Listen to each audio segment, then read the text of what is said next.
Hello everyone, welcome to my channel. मैं हूँ सृष्टि और आज हम पढ़ने जा रहे हैं class 8th NCERT CBSE board का chapter number first, how the camel got his hump. यानी कि कैमल को उसका हम्प कैसे मिला। तो ये जो स्टोरी है ये लिखी गई है रुडयार्ड किपलिंग के द्वारा। तो इस स्टोरी में क्या होता है कि एक कैमल होता है जो कि बहुत आलसी होता है, अपना खाना खा लेता है, अपना सब कुछ अपना फिनिश कर लेता है, लेकिन काम नहीं करना चाहता। और जब भी उससे कोई काम करने के बारे में बोलता है तो वो कहता है हम्फ। हर चीज़ का जवाब उसके पास एक ही होता है, हम्फ। तो शुरू शुरू की बात है, जब दुनिया बनी थी तो जानवर भी बहुत काम करते थे और इंसानों की तरह ही काम किया करते थे। सबके काम बटे हुए हुआ करते थे, तो सब तो अपना अपना काम करते थे, लेकिन कैमल जो था वो काम नहीं करता था, खाना बराबर खाता था। तो एक दिन मॉर्निंग में जो हॉर्स था वो उसके पास गया। उसने कहा कि भाई काम करो। तो उस कैमल ने क्या कहा, हम्प। अब उस हॉर्स को बहुत गुस्सा आया। उसने अपनी बात किसी के सामने रखी। तो जिसके सामने रखी उसने क्या किया कि कैमल के हिस्से का काम जो था वो भी हॉर्स से करने के लिए कह दिया। और एक डॉगी था, उससे बोल दिया कि भाई तुम लोग निपटो, जब ये काम नहीं कर रहा तो हम क्या करें। तो ये लोग बड़े परेशान हुए। तो वो जो जानवर थे उन्होंने कहा कि भाई अब हम क्या करेंगे कि हम पंचायत में जाकर बात करेंगे और तभी कुछ फैसला हो पाएगा।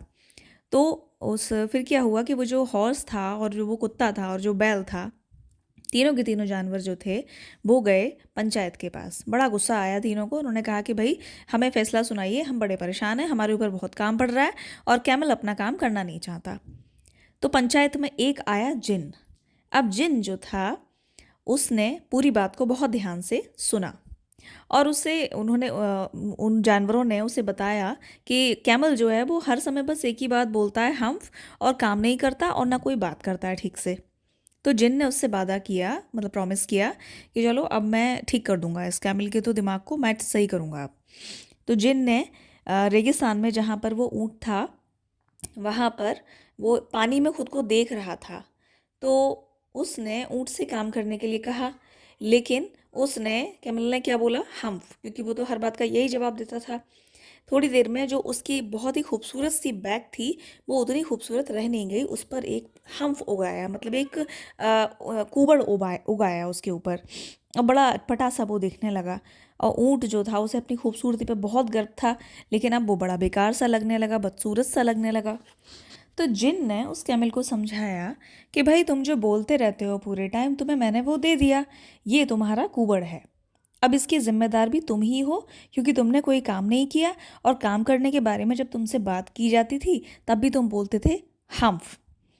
तो जिन ने अब उस कैमल को काम करने के लिए कहा। तो उसने बोला कि भाई वो काम कैसे कर पाएगा, अब तो उसके कुबड़ और हो गया, वो काम नहीं कर पाएगा। तो उसने यानी कि जिन ने उस कैमल को बताया कि जैसे उसने 3 दिन काम नहीं किया इस कुबड़ के साथ, अब वो 3 दिन तक बिना खाए पिए भी काम कर सकता है। यानी कि उसमें बहुत एनर्जी होगी। और आपको पता ही है कि कैमल की बॉडी किस तरीके से काम करती है, हम साइंस में पढ़ते ही हैं कैमल के बारे में। डिफरेंट होता है बाकी एनिमल्स से, वो किस तरीके से उसकी बॉडी काम करती है। तो इसी के ऊपर एक ये चैप्टर बनाया गया है। तो उस दिन से फिर जो कैमल जो था उसके पास फिर तब से वो हम्फ रहा हमेशा। और आप भी जानते हैं कितना बड़ा हम्प उसकी पीठ पे होता है। लेकिन फिर भी जो चैप्टर की लास्ट लाइन वो यही है कि उसने फिर भी ठीक से बिहेवियरिज्म यानी कि व्यवहारवाद नहीं सीखा, काम करना फिर भी उसने प्रॉपर तरीके से नहीं सीखा। तो ये थी story, how the camel got his hump.